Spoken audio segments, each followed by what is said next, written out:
Man, we had so many good times. I was kind of hoping we could have some more. But, wait, what? Oh, I see. Saw a girl from a long time ago. Oh, wanted love, but she let me know. No, now my heart's broke. Now my heart's broke.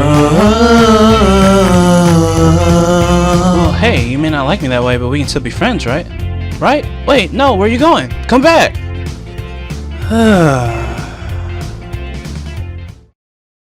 Hey guys, and welcome to another new episode of Heartbreak. This is NWEpic, and of course we're playing Katawa Shoujo. I forgot where I was last time, so let's just hop right back into it. The morning sunlight streaming through my window wakes me up instead of my alarm, and I realize that it must be Sunday. Emily has kindly deigned to give me weekends off from our morning runs. I don't actually know if I woke up at all yesterday or if I just slept through the entire day. My legs groan in protest as I labor myself out of the bed. All this running has really taken it out of me. Still, I can't deny that Emmy wasn't lying to me. It has gotten a little easier. I had been worried that the runs would start to wear on my nerves, but thus far I haven't minded them that much. Well, it's only been a week. I suppose there's plenty of time for me to start dreading the sound of my alarm in the morning. Not that I could ever skip out now. As Emmy said, it's harder to stop a routine when there's another person. And frankly, I don't think I'm equipped to deal with the disappointed Emmy. She'd probably give me those puppy dog eyes and I'd feel terrible about myself. Which reminds me, wasn't I supposed to be somewhere today? Boy! Hey, you're coming to my track meet on Sunday, right? What am I talking about? Of course you are. Right? Those puppy dog eyes again. Of course I'm going. I owe you, right? Exactly, so don't forget, okay? Crap, Emmy's track meet. I better get a move on if I don't want to miss her running, since she's the only reason I'm even considering going. Otherwise, it would defeat the whole purpose of going. And so I soon found myself quite suddenly surrounded by a crowd of people, all turning out to see our track team compete with another school like this one. I'll admit it, it's almost comforting to know we're not the only school like this. After you see that there can be two schools with a bunch of defective kids, well, you stop feeling so defective.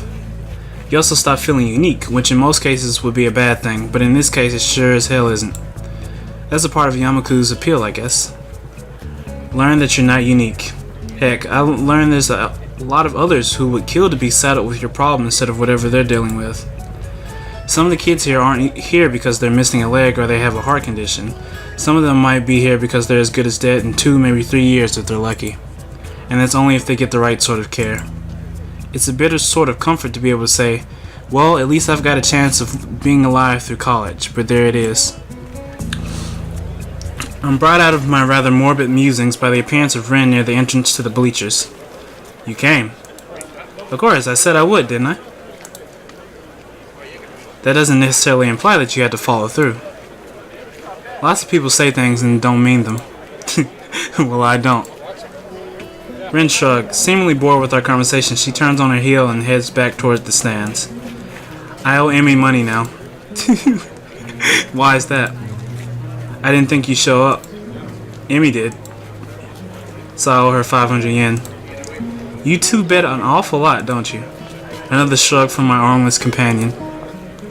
I don't think so. We enter the bleachers and Ren nods upward. Up there. I came out to see if you come. For the bet, I presume. Ren leads the way and soon we've settled down on an almost empty bench. There's an older woman sitting next to Ren, someone's mother I assume. She's got rather long hair done up in a braid. On seeing Ren, she gives her an oddly familiar seeming grin. Well, this is surprising. This woman is kawaii desu.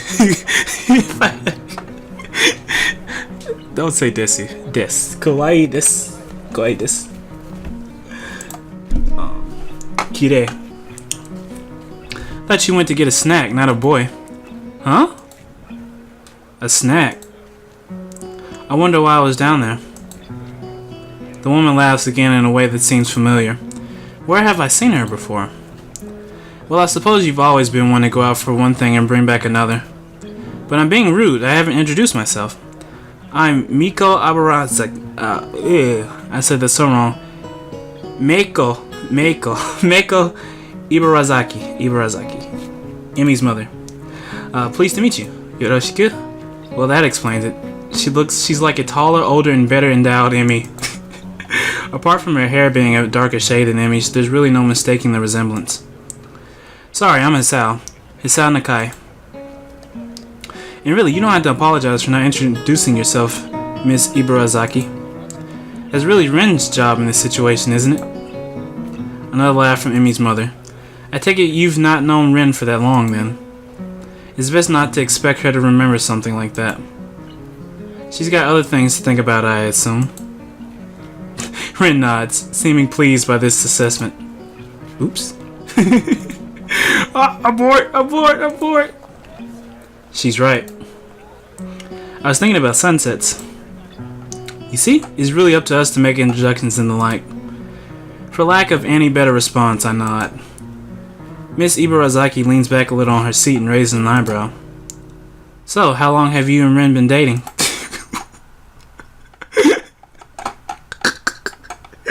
My response consists of silence as my brain suddenly lurches into gear. But just before I can begin to utter a hastily babbled explanation, Emi's mother bursts into laughter again. Ha! You're a blusher, aren't you? I don't know if there's any way to keep my dignity in this situation, so I settle for a mumbled response. Maybe. So this must be a new romance then, mustn't it? Wait, that's not the question that... Another laugh. I know, but it's funny to watch you squirm. I'm sorry, forgive an old woman her amusements. Old woman? She sure doesn't look that old to me. Yeah, I'll take her downtown. Wanna take you for a ride. Clearly, Emily gets her youthful features from her mother. I suppose I can let it go. How kind of you. It's starting. I direct my attention to the track, where they're preparing for the first sprint. It looks like the 400-meter dash. My eyes scan the runners before finding Emi. She's smiling with an almost cocky look on her face. The starter raises his pistol. I like the girl in the back, like right here. She's great. Emi explodes off the block, disappearing from the starting line in a blur. It's amazing, even as the other sprinters' coverage on the lanes closest to the inside line, Emi surges to the front of the pack. By the time she rounds the final turn, some of the other runners have caught up with her. Their efforts come to naught, though, since a final burst of speed from Emi leaves them at least a half a second behind. Dang, Emi gets it. Miss Ibarazaki whoops and shouts, applauding wildly and generally looking like any other parent cheering on their child.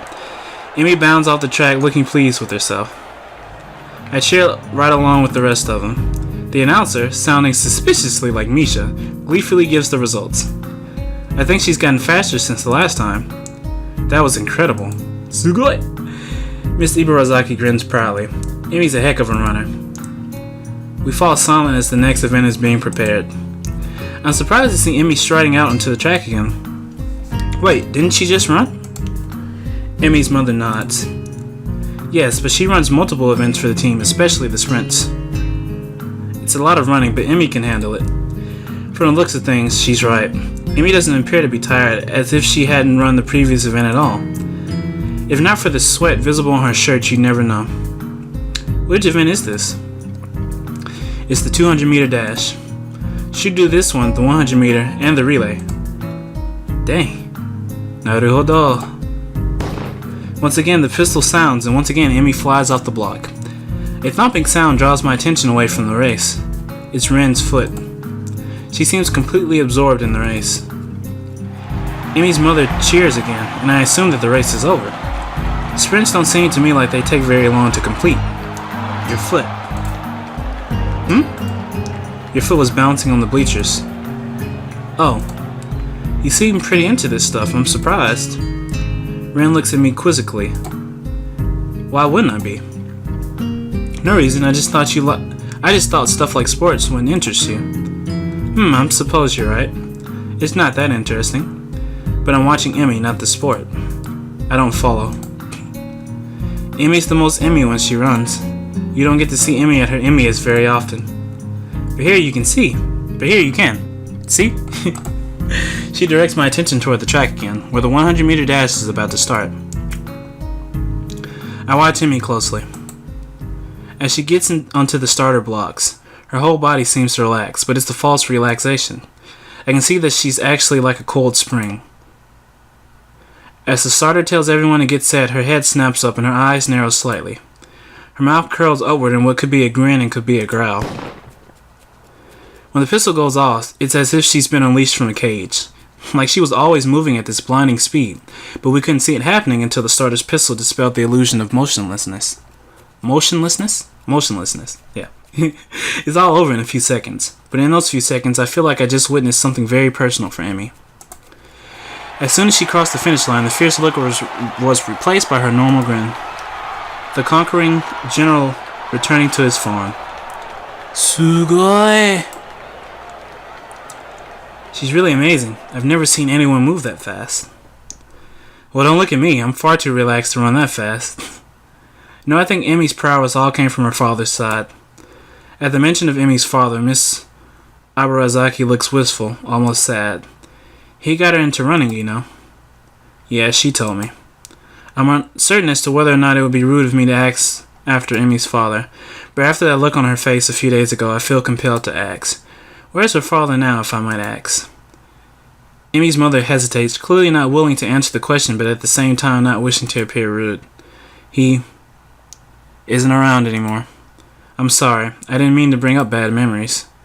Emmy just seemed a little sad when she mentioned him earlier. That's not surprising, considering. They are very close. I see. A beeping noise suddenly emanates from Miss Ibarazaki's pocket. Reaching into it, she pulls out a cell phone and looks at it. Honestly, text messages? What is he, 16? Oh, nothing. I've got to go meet up with a friend of mine. Will you tell Emmy I'm very proud of her and that I'll call her later tonight? Of course. I'll admit that I zoned out for a while. Almost don't notice that the relay is about to begin, but when I look, I can't find Emmy. I thought that Emmy would be running the relay. She runs anchor, so she won't be running for a while yet. Ah. Did you see it? Huh? Emmy at her Emmyest. Maybe. Maybe this time. The race begins and I cheer Emmy's teammates along as they pass the baton. I know I'm a bit off, like I waited a little late, but I feel like Miss Mako and the nurse are like, in cohorts. You know what the adults do, you know. Finally, I see Emmy sprinting onto the track to take the final handoff. Once again, I'm taken aback by how graceful she looks when she runs. It really is beautiful. The look of determination and fearlessness on her face only adds to the picture. Emmy at her Emmyest, I suppose. But then as she crosses the finish line, I see her stumble slightly. It's only barely, but it's a definite stumble. Ren inhales sharply and actually looked concerned for a second. Aw, Emmy. Did she hurt herself, do you think? You noticed it too? It must be bad. She frowns as if deciding on the next course of action. Eventually that proves to be too tiresome and she shrugs again. Well, let's go down. Gotta crown the victor. See if you can find a laurel branch. That's not going to be easy. Ren shrugs. At least we tried. Well, we didn't really try all that hard. Or at all, but hey, whatever. Emmy is surrounded by her teammates, all of them congratulating her on the run. Ren seems to be waiting for Emmy to notice that she's arrived. Oh yeah, I guess she can't exactly wave Emmy over.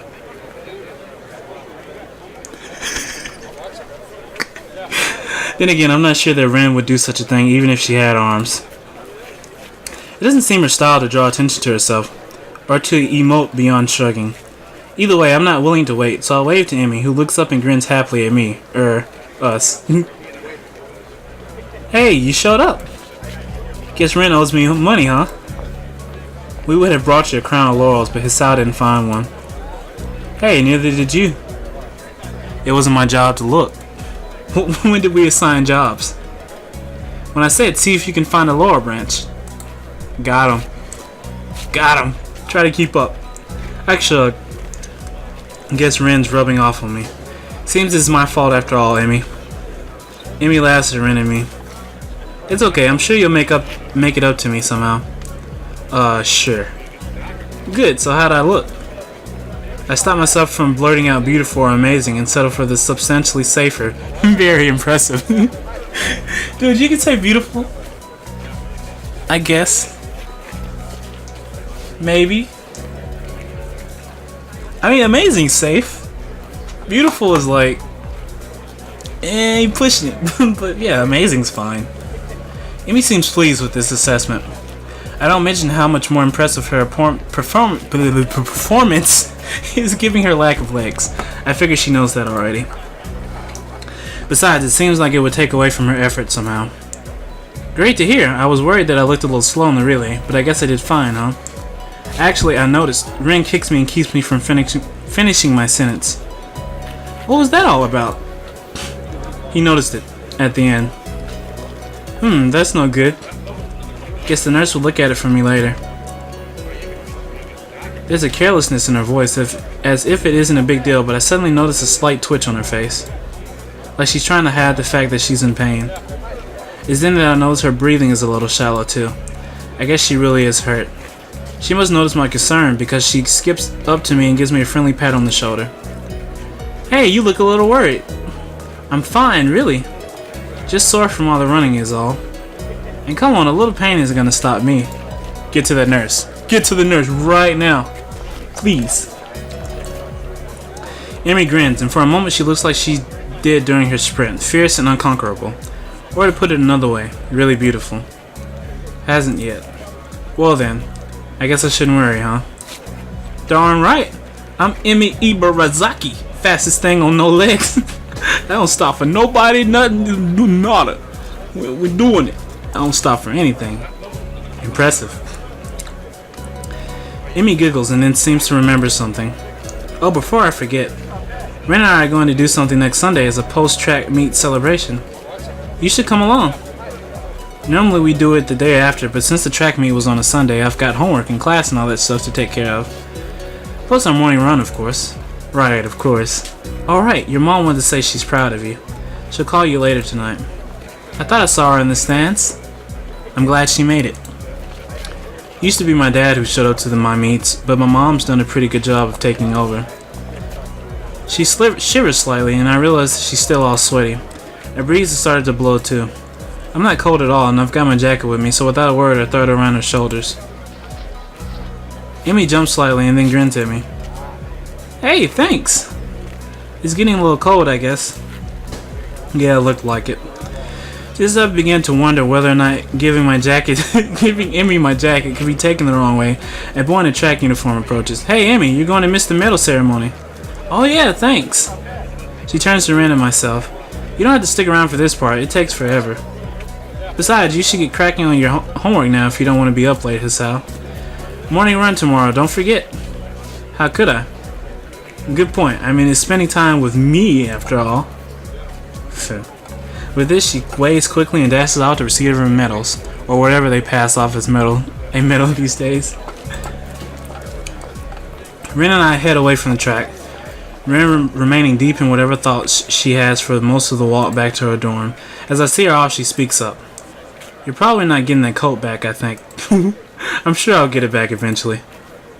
Interesting. Take it as it comes, huh? Very Emmy-ish. With this odd statement, she turns and heads into the building. Honestly, was it that big a deal? Emmy was cold and, unless I'm mistaken, in pain. Giving her a solution to at least one of those problems seems like an obvious reaction.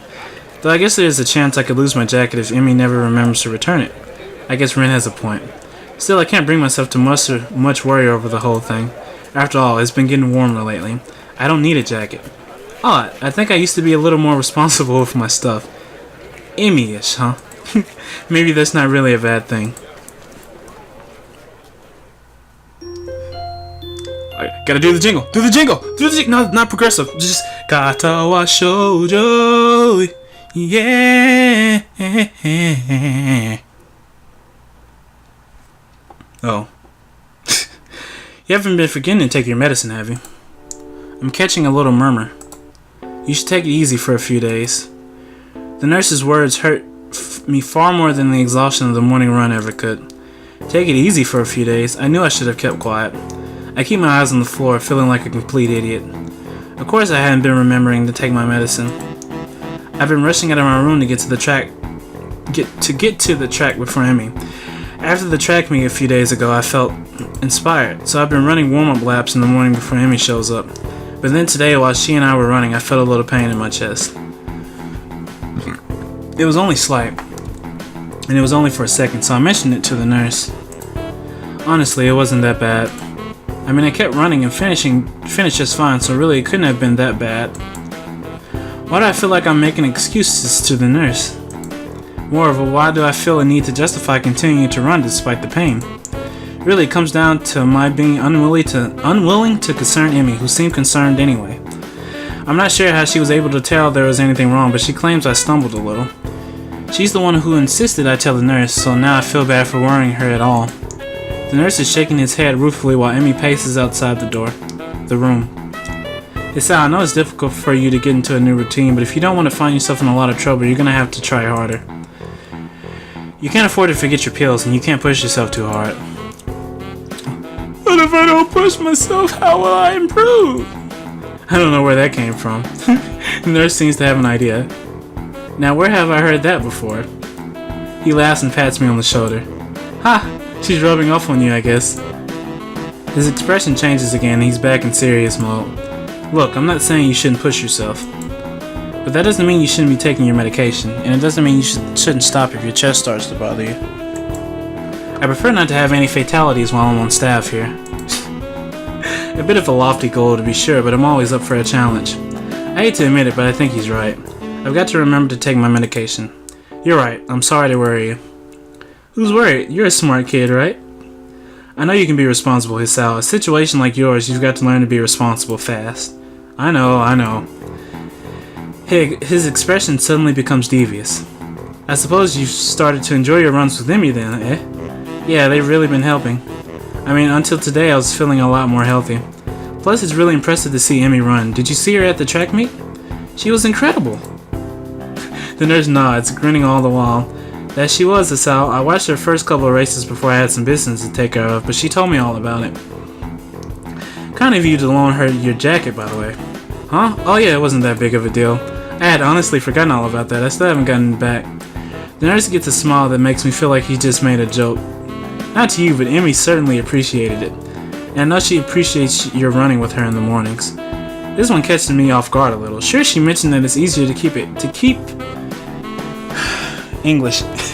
Sure, she mentioned that it's easier to keep to a schedule with an extra person, but I didn't think that I was doing her a favor at all. I thought she was doing me the favor of helping me follow the doctor's orders. She tries harder when you're around. If there's someone else running with her, she's going to push herself more. And she tries even harder when you're around because, well, it's you. What the heck does that mean? Oh ho.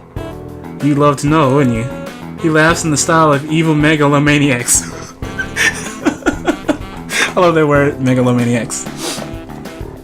No, seriously, it's because you're her friend. If Ren ran with her, I'm sure she'd do the same. Well, probably. But that's not the point. The point is you're helping her, even if you don't know you are. And she's grateful for that, even if she never says it. What do you mean, even if she never says it? Amy doesn't talk a lot, but she and I have known each other long enough that I can read her most of the time. I'll admit it, I have no idea what he's talking about. Amy always seems pretty talkative to me. I see. The nurse suddenly realizes that he's been rambling and stops talking, looking a little embarrassed. Anyway, you don't have to stop your morning exercise. Just walk the track instead of running for a few days. Let things calm down. And take your dang medicine. I laugh as I exit the office, bumping straight into Emmy. Oops, sorry about that. Are you okay? What did the nurse say? Are you okay? Do you need to go to the hospital? To a hospital? Oh my gosh, it wasn't my fault, wasn't it? I've been pushing you too hard, haven't I? I'm a horrible person. The words maybe I shouldn't have done this episode today. I can't speak English. The words pour forth like a torrent. She's really agitated. I didn't expect her to be this concerned about me, to be honest. Gotta calm her down, but how the heck do I do that? I do the only thing I can think of. I give her a hug. Amy tenses up slightly, so I pat her head in what I hope is a reassuring manner. Hey, settle down. I'm fine, okay? No worries. I can feel Emmy's body relax as I continue to assure her I'm fine. Her arms wrap around me as if she's trying to confirm that I'm not about to fall over dead. I catch a whiff of her hair. It smells like sweat, or how adrenaline should smell. It's the scent of activity. And a hint of strawberries from her shampoo, I suspect. I just need to remember to take my medicine, that's all. Don't worry about it, it's not your fault. You're sure? Her voice is muffled, mostly because at the moment her face is pressed into my chest. Yeah, I'm sure. I just need to take it a little easy for the next few days.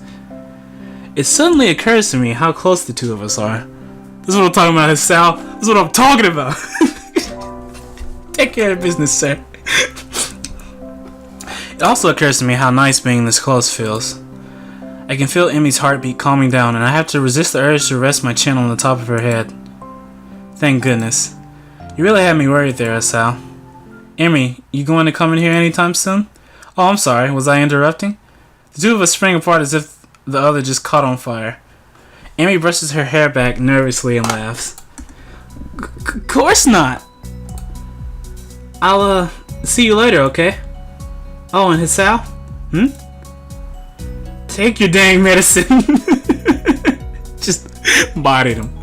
This last phrase is punctuated by a punch to the shoulder. Yeah, I'll remember. See you later. The nurse smiles again like he's in on some joke I don't know about and waves to me as I head from my room, feeling a burning in my cheeks.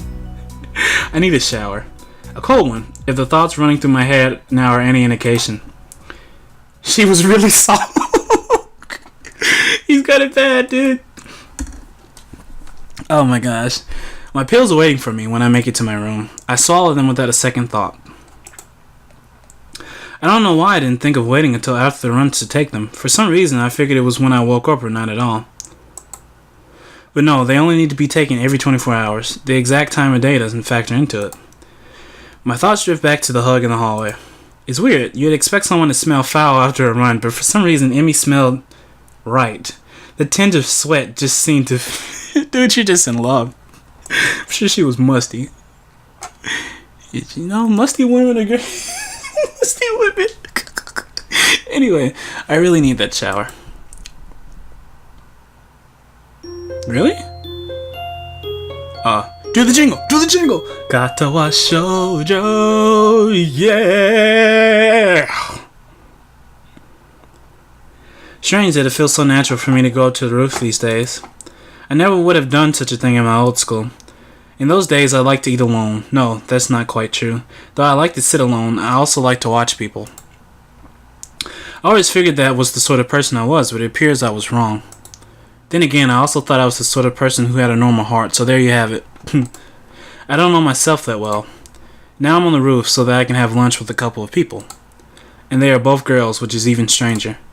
Oddly enough, I feel closer to Emmy and Ren than I felt to anyone at my old school. Somehow I get the feeling they'd at least visit me if I wound up in the hospital. I focus on the view from the roof, banishing such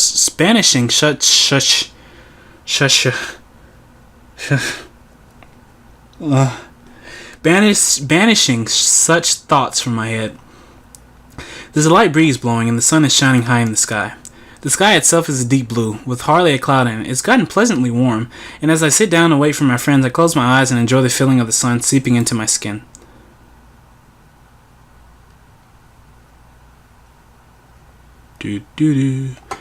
Voices intrude upon the edge of hearing. Seems to have fallen asleep on us, Ren. Maybe he's faking to lull us into a false sense of security. Why would he do that?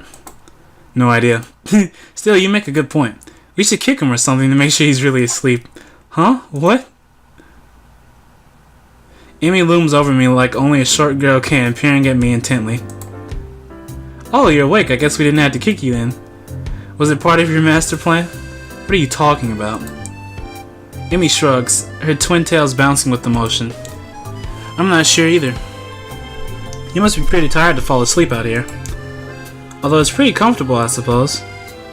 She plops down next to me and begins to eat.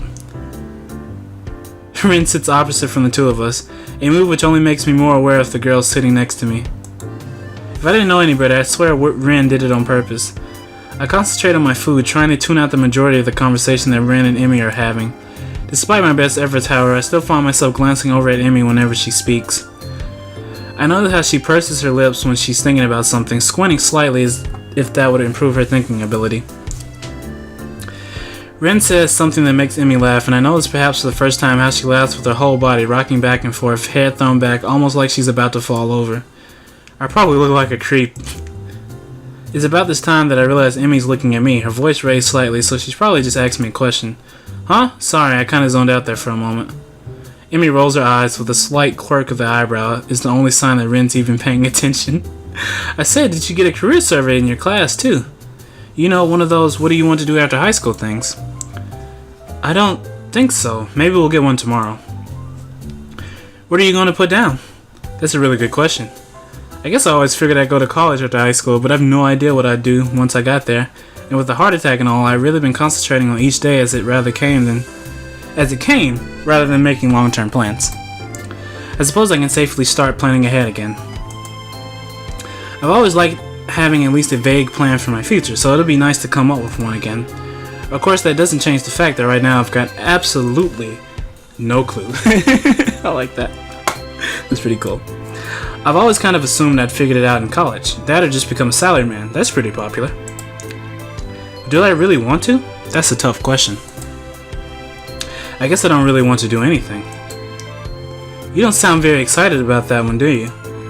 She laughs as she says this, and I'm caught up in her laugh again. It's so girlish. High and giggly, like a, oh, pardon the cliche, like a babbling brook. It bubbles out of her, starting in her belly and working its way up her throat. I can't help but laugh myself, it's infectious. Yeah, I guess I'm pretty unhappy with the salaryman idea. But to be honest, I haven't given much thought to the future recently. I suppose that these days I've been more concerned with living one day at a time. Emmy considers this for a moment and grins. That's a pretty good idea, Hasao. I just wrote down, pirate.